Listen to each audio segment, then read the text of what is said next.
Students, આજે આપણે chapter number 7 ના વીએસક્યુ જોઈએ ધોરણ 10 માં. બરાબર, સ્ટાન્ડર્ડ 10 વીએસક્યુ. બરાબર, ચેપ્ટર નંબર 7. ચેપ્ટર નંબર 7 ના વીએસક્યુ માં તમને કીધું છે અહીં તો ઘણા બધા ક્વેશ્ચન છે આપણી પાસે. તો અહીં તમને કીધું છે કે 3, 4 નું ઉગમ બિંદુથી અંતર 5 એકમ છે. 5 એકમ છે. બરાબર, પહેલો ક્વેશ્ચન છે ઉગમ બિંદુથી અંતર કેટલું છે તો 5 એકમ છે. બરાબર, એવું સાબિત કરવાનું છે. તો મેં કહી શકું કે ઉગમ બિંદુથી અંતર ઓ એ લઈ લઉં તો મળશે મને 3² + 4², 3 નો વર્ગ 9 વત્તા 16 25. દાખલ કેટલું 5. દાખલ આ વિધાન કેવું છે? ખરું છે. ઉગમ બિંદુ એટલે કે 0, 0 થી અંતર જોઈએ મને. બરાબર, x1 - x2² + y1 - y2² આવશે. બરાબર, અહીં a 3, 4 આવશે. ઉગમ બિંદુથી અંતર એટલે કે x નો વર્ગ વત્તા y નો વર્ગ આવશે. બીજો એક્ઝામ્પલ એવો પૂછેલો છે કે -5 - 12 નું ઉગમ બિંદુથી અંતર -13 છે. બરાબર, આ પરથી કહી શકાય આ ખોટું છે. કેમ? કારણ કે મેં ઉગમ બિંદુથી અંદર લઉં તો મને મળશે કેટલું? તો 5 નો વર્ગ વત્તા 12 નો વર્ગ. માઇનસ એટલે માઇનસ થઈ જશે. બરાબર, પણ વર્ગ થશે એટલે પ્લસ થઈ જશે. એટલે કે 25 + 144. therefore 169 નું વર્ગમૂળ કેટલું? તો 13. એટલે કે ઉગમ બિંદુથી અંતર આપણું આ જો P બિંદુ હોય, આ O હોય તો O 0, 0 થશે આપણી પાસે. બરાબર, ઉગમ બિંદુથી અંતર એટલે કે OP થશે. બરાબર, therefore 13 થશે. -13 છે તો નથી, ખોટું છે. બરાબર, 13 હશે તો સાચું છે. નેક્સ્ટ ક્વેશ્ચન જોઈએ. નેક્સ્ટ ક્વેશ્ચનમાં કીધું છે કે 8 - 4 અને -4a ને જોડતા રેખાખંડનું મધ્ય બિંદુ આપણને 8, 8 આપેલું છે. સોરી, 6, 6 છે. બરાબર છે, એવું પૂછે છે. ખરું છે કે ખોટું? therefore a 8 - 4, b છે મારી પાસે -4, 8 ને જોડતા રેખાખંડનું મધ્ય બિંદુ મેળવીએ. તો મધ્ય બિંદુ માટે સૂત્ર છે મારી પાસે x1 + x2/2, y1 + y2/2. therefore મેળવીએ શું મળશે મને અહીં? તો 8 - 4 / 2 -4 + 8 / 2. 4 ને 4 8, 4 ને 4 8. therefore 2 2 મળશે. 2 દુ 4. therefore આ વિધાન કેવું છે? તો ખોટું છે. શું આવશે અહીં? તો 2 2 આવશે. બરાબર, એ જ રીતના જોઈએ નેક્સ્ટ એક્ઝામ્પલ. તો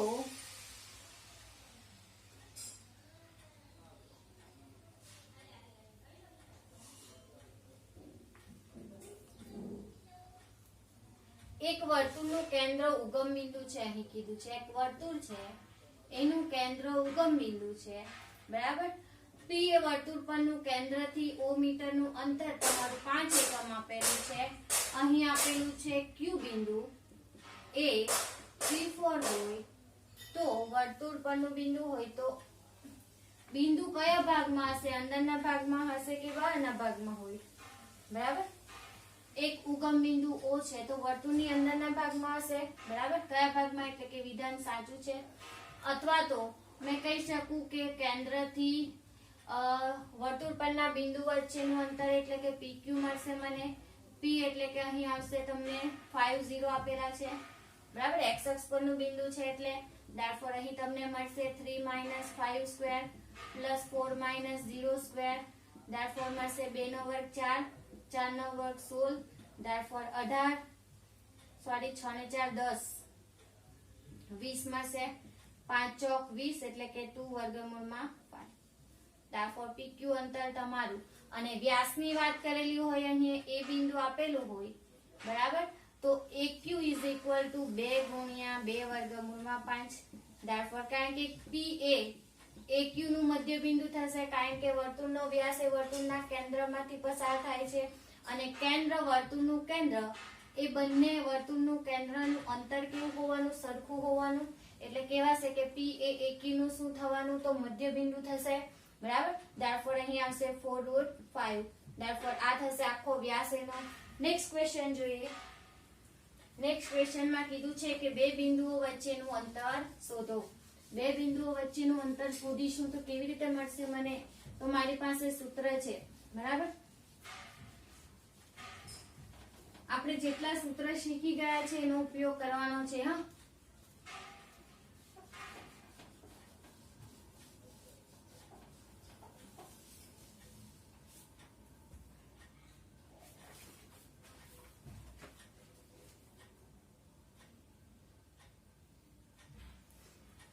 બરાબર.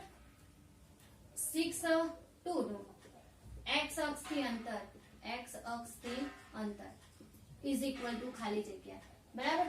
કોઈક બિંદુ આપેલું તેનું x અક્ષથી અંતર, x અક્ષ એટલે x અક્ષના આમ a0 થશે, એનાથી અંતર શોધવાનું છે એટલે કે x0, બરાબર. એટલે કે x0, બરાબર, a x0 અને b 6 વચ્ચેનું અંતર મેળવીએ ab ઇઝ ઇક્વલ ટુ શું મળશે મને, વર્ગમૂળમાં શું મળશે, ઓકે. x અક્ષથી અંતર આપણને આપેલું છે 10 એકમ, 10 એકમ, બરાબર. Therefore ab is equal to 10, તો ab square is equal to 100 થશે, બરાબર. જો અંતર 10 એકમ હોય તો therefore મેં મેળવી શકું x - 6 નો વર્ગ વત્તા 0 - 2 નો વર્ગ is equal to 100. Therefore x square minus 6 દુ 12x વત્તા 36 plus 4 is equal to 100. Therefore x square minus 12 plus 40 is equal to 100. Therefore x square minus 12 minus 40 બાદ કરીએ તો 60 રહેશે is equal to 0. અહીં આવશે 30 દુ 60, 15 દુ 30, 15 માંથી 4 બાદ કરીએ તો કેટલા મળશે અહીં મને, તો 11 રહેશે, બરાબર. Therefore 5 તરી 15, 15 દુ 30 દુ 60, 4 3 15 ને 4 19, 10 ને 6 16, બરાબર. અહીં આપણને ઓકે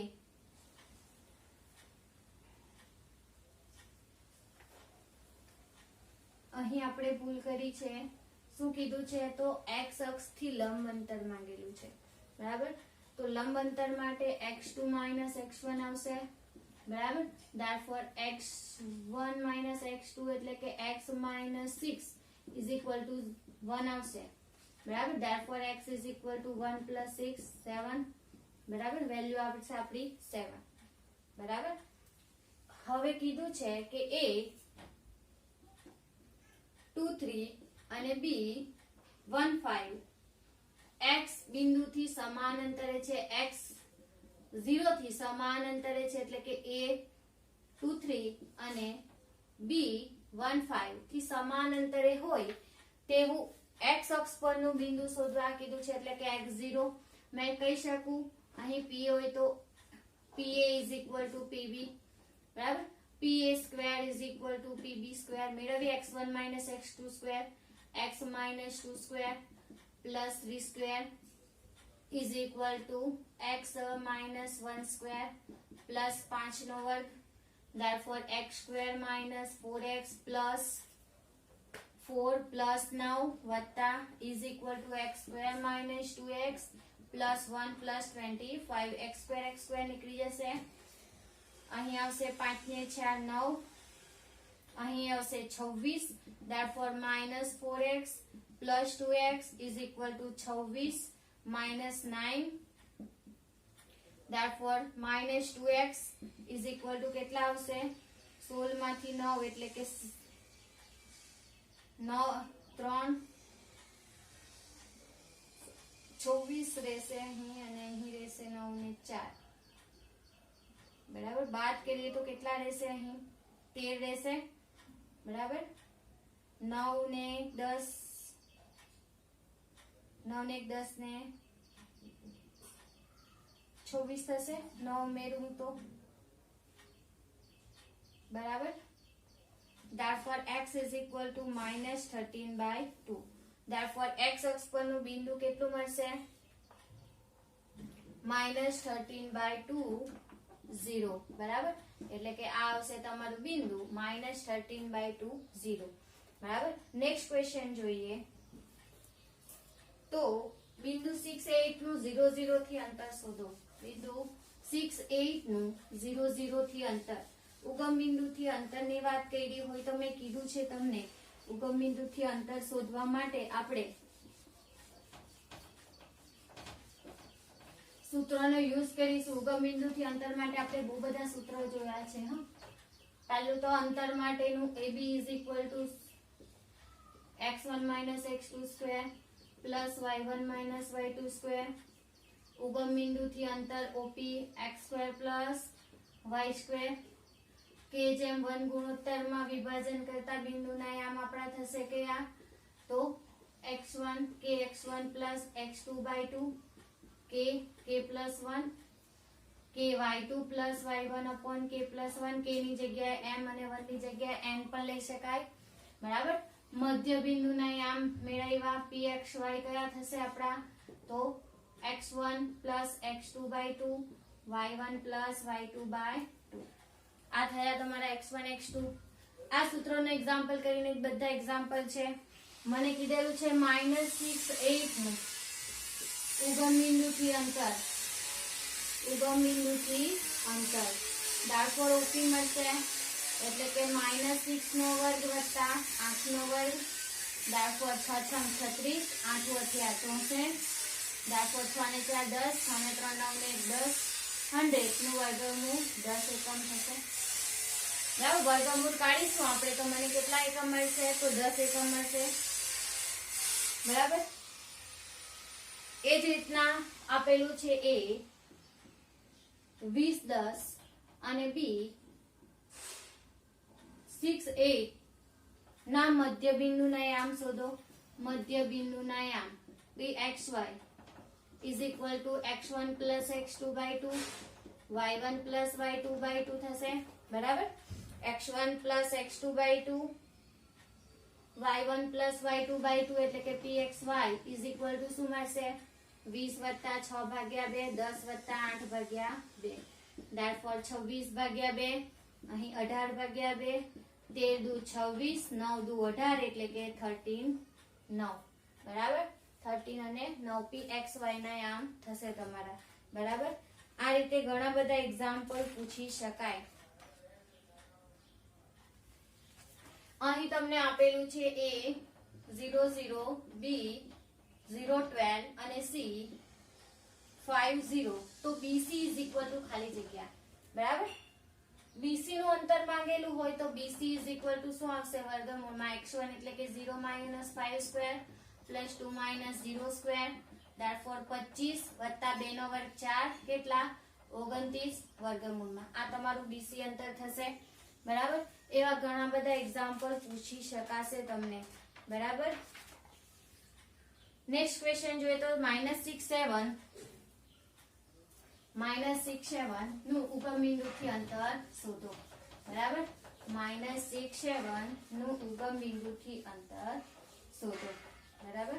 શોધીએ હવે તો -6 7 -1 5 વચ્ચેનું અંતર AB શોધવા કીધું છે. AB is equal to વર્ગમૂળમાં x1 x2 square plus y1 y2 square. therefore -6 plus 1 નો સ્ક્વેર વત્તા 7 પ્લસ 5 નો સ્ક્વેર. 6 માંથી 1 જાય તો 5 5 નો વર્ગ 25. અહીં રહેશે 7 ને 3 10 10 ને 2 12 12 નો વર્ગ 144.